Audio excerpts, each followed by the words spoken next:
সব দিক থেকে বিধ্বস্ত ছিল, কিন্তু এখন যে সরকার ব্যবস্থা বা যেভাবে চালনা করা হচ্ছে সব কিছু, সেটা দেখে আমি সত্যি মুগ্ধ। এই মুহূর্তে বিশেষ যে সুন্দর দিকটা ছিল সেটা হচ্ছে ড্রোন শট। আমার ফার্স্ট টাইম এটা দেখা বাংলাদেশে এর আগে কখনো এটা হয়নি।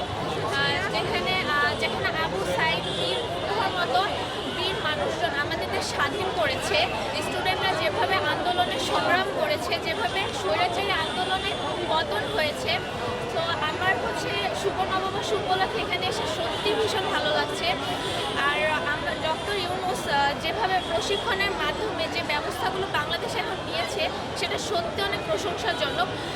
আমরা সত্যি ওনাকেই চাই, যদি উনি দেশ পরিচালনা করে তাহলে আই গেস অনেক ভালো হবে।